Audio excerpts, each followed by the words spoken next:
भारत सरकार के जनजातीय कार्य मंत्रालय द्वारा संचालित जिला देहरादून के कालसी स्थित एकलव्य आदर्श आवासीय विद्यालय में जनप्रतिनिधियों और उच्च अधिकारियों एवं अभिभावकों की मध्यस्थता से विगत कई माह से उत्पन्न गतिरोध का पटाक्षेप हो गया है।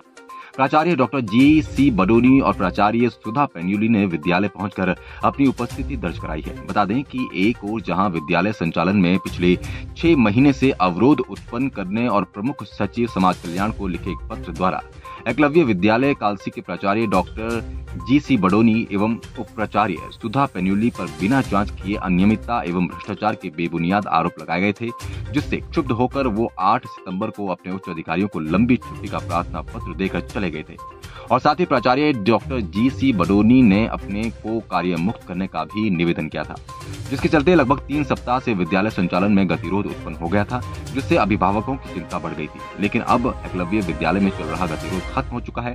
प्राचार्य एवं उप प्राचार्य की वापसी पर अभिभावकों और बच्चों तथा विद्यालय स्टाफ में खुशी की लहर दौड़ गई।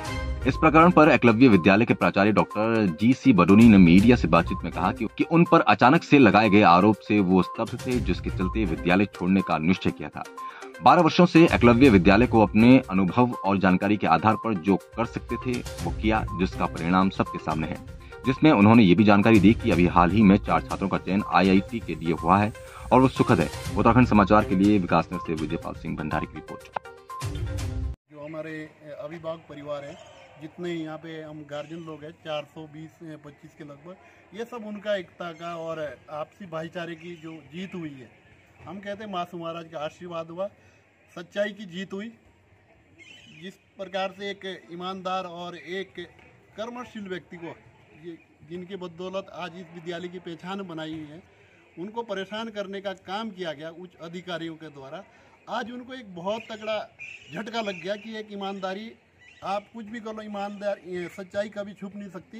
ये सब हम विद्यालय के परिवार के जो अभिभावक हैं उनके लिए आज खुशी का, बहुत अच्छा खुशी का दिन है। इनके बिल्कुल हमें इनके ऊपर इतना विश्वास है कि मतलब जब तक ये रहेंगे इस विद्यालय का नाम दिन पर दिन, अभी आपको शायद एक खुशखबरी भी मिली होगी कि 4 बच्चे और IIT में अभी इसी वक्त अभी जो रिजल्ट आया 4 बच्चे और निकले। तो आप बता सकते हैं कि अंदाज़ा लगा सकते हैं कि इससे अच्छा रिजल्ट क्या हो सकता है। और इसमें मैं विशेष धन्यवाद आप मीडिया के लोगों का दूंगा, जिन्होंने हमारे गार्जियनों का, अभिभावकों का बहुत बड़ा सहयोग दिया।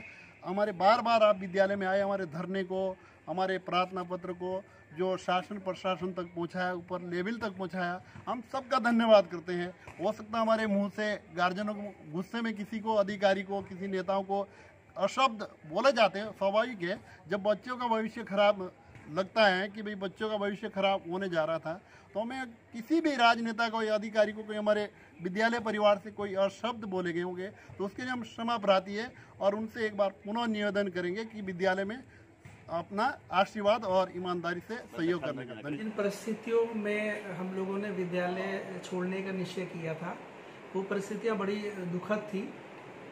हम लोग लंबे समय से इस विद्यालय में कार्यरत हैं। बड़ी ईमानदारी से जितना हमसे हो सका, जितनी हमारी अपनी जानकारी थी, अनुभव था, उस सब इस विद्यालय में हमने उपयोग किया, उसके परिणाम भी आए।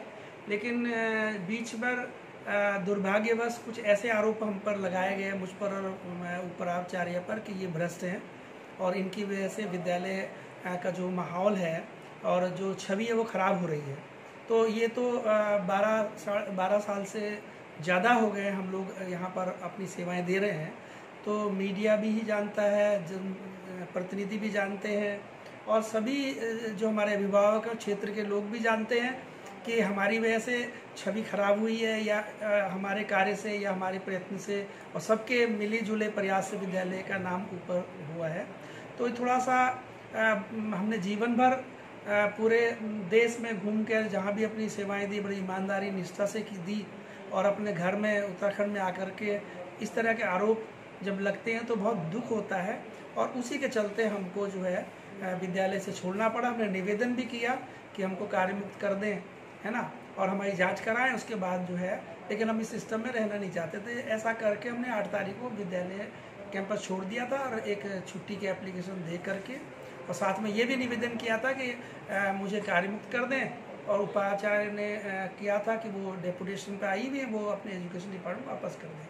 तो इस बीच जो है जो मध्यस्थता की गई गार्जियंस के द्वारा, अपने अभिभावकों के द्वारा, मीडिया के द्वारा, हमारे उच्च अधिकारियों के द्वारा, और जो अभिभावकों के साथ हमारे शासन में जो वार्ता हुई, तो उसके बाद हमारी जो अपने अधिकारियों से, अपर निदेशक महोदय से, प्रमुख सचिव महोदय से, संबंधित माननीय मंत्री महोदय से और अन्य लोगों के और हमारे अभिभावकों के निवेदन पर फिर हमने ये सोचा कि ठीक है, कुछ अवरोध उत्पन्न किए जा रहे थे विद्यालय संचालन में।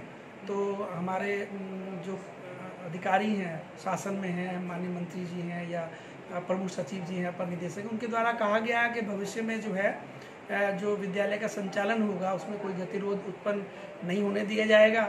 और जैसा कि हम शुरू से ही प्रारंभ से कहते आ रहे हैं कि विद्यालय का संचालन जो है भारत सरकार द्वारा इस राज्य स्तर पर जो गठित समिति है उसके द्वारा संचालन किया जाएगा। इस बात पर सहमति बनी है कि उसी के अंतर्गत दिशा निर्देश सेंटर से स्पष्ट रूप से मिले हुए हैं कि कौन लोग विद्यालय को चलाने में अपनी भूमिका निभाएंगे, कौन सदस्य होंगे, ये सब कुछ तय है। तो उनके द्वारा ये आश्वासन दिया गया है कि भारत सरकार के निर्देशानुसार ही विद्यालय का संचालन किया जाएगा और सोसाइटी ही पूर्ण रूप से, जैसा कि हमारा मानना था कि सोसाइटी को ही विद्यालय के संचालन में पूरा अधिकार होना चाहिए, देखिए तो उनके द्वारा इस चीज़ को माना गया है। और उनके आश्वासन पर और हमारे जो अभिभावक हैं उनके अनुरोध पर और ये सोचते हुए, ये उम्मीद के साथ कि अब विद्यालय संचालन में सकारात्मक सहयोग मिलेगा सभी का, नकारात्मक सहयोग नहीं मिलेगा। नकारात्मक सहयोग से हमेशा विद्यालय की उन्नति में बाधा पहुंचती है। मुझे उम्मीद है ऐसा नहीं होगा। इसी आशा के साथ आज फिर हम अपने कार्य को करने के लिए अपने उपस्थिति विद्यालय में दे रहे हैं। मैंने भी और प्राचार्य श्रीमती पैनुली ने भी आज अपनी ज्वाइनिंग दे दी है। लेकिन इसी भरोसे के साथ मैं फिर दोबारा ये रिपीट कर रहा हूँ कि ये भरोसा दिलाया गया है कि पूरे उत्तराखंड में जो एकलव्य विद्यालय हैं उनका संचालन जो राष्ट्रीय स्तर की जो समिति है नेस्ट, उनके द्वारा जो दिशा निर्देश दिए गए हैं, वो जो राज्य में संचालित समिति है उसके जो पदाधिकारी, उसके जो सदस्यगण हैं, वही इस विद्यालय के संचालन में अपने दिशा निर्देश देंगे। और यही हम लोग पहले से भी कह रहे थे कि इसको होना चाहिए। दिशा निर्देश दिल्ली से प्राप्त हो रहे हैं, उसका इम्प्लीमेंटेशन सोसाइटी ने मार्गदर्शन देना है, हमने उस काम को आगे बढ़ाना है। और मुझे उम्मीद है कि इस बीच हमें बड़ा दुख है कि हमको ऐसा डिसीजन लेना पड़ा, लेकिन इसके अलावा हमारे पास कोई चारा नहीं था, है ना। और बड़े दुखी मन से हम, क्योंकि बच्चों के बीच में काम किया, जीवन भर बच्चों के बीच में काम किया, और कहीं पर भी देश में और पूरे राष्ट्रीय स्तर पर कहीं कोई बात ये नहीं आई कि हमारी सत्यनिष्ठा और ईमानदारी पे किसी ने वो प्रश्न उठाए हों। इतने ऑडिट हमारे हुए, इतनी सारी चीज़ें, इतने लोग हो गए, इतने लंबे समय से हम क्षेत्र में काम कर रहे हैं और सभी लोग जानते हैं कि हम किस तरह से काम कर रहे हैं। तो ये एक बड़ा भारी दुख का था और जिससे हम अपने को अपमानित महसूस कर रहे थे, और उसी की प्रतिक्रिया स्वरूप हमने विद्यालय को छोड़ा था भारी मन से। लेकिन क्योंकि अब हमारे अधिकारियों का जो संबंधित हैं, सोसाइटी के हैं, हमारे मंत्री जी हैं, जनप्रतिनिधिगण हैं, हमारे अभिभावक हैं, हमारे भूतपूर्व छात्र हैं, मीडिया के हमारे सभी आदरणीय साथीगण हैं, सभी ने कहा है कि आप वापस आइए और आप अपना काम करिए।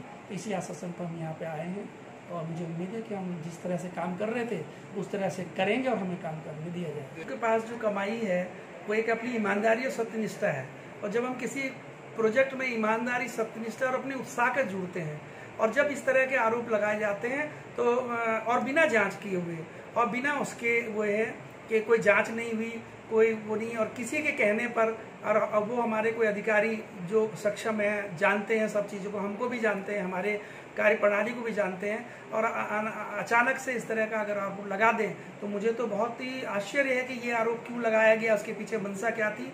लेकिन जो भी है, हमारे लिए तो बहुत ही एक तरह का आघात था और हमको बड़ी कष्ट पहुंचा मानसिक रूप से। कुछ दिन तक तो हम चिंतन करते रहे, लेकिन जब मानसिक तनाव ज़्यादा बढ़ गया इस आरोप से, तो तब मजबूरी में फिर इसके अलावा कोई चारा नहीं था कि हम अपने को इस सिस्टम से अलग कर लें। अब हम तो इस प्रकरण को यहीं पर छोड़ना चाहते हैं, लेकिन हाँ, यदि भविष्य में कोई बात अगर ऐसी होती है तो निश्चित रूप से हम भी अपनी प्रतिष्ठा कायम करने के लिए न्यायालय का सहारा लेंगे। अगर ये बात, इसकी पुनरावृत्ति होती है और बिना जांच किए हुए अगर मुझे ही नहीं, किसी भी व्यक्ति को अगर होता है तो निश्चित रूप से उसके पास न्यायालय की शरण में जाने के अलावा क्या चारा रहेगा। तो वो रास्ता तो सबके पास उपलब्ध है। मैं भी नागरिक हूँ एक, है ना, मैं कर्मचारी तो बाद में हूँ, पहले तो नागरिक हूँ, मेरा भी अधिकार है। तो दुख पहुँचता है, ऐसा नहीं होना चाहिए। खैर जो भी हुआ, मैं उसकी पुनरावृत्ति नहीं करना चाहता।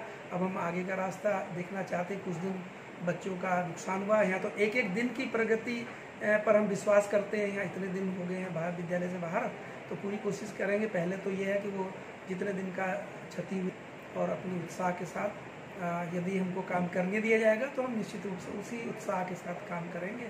और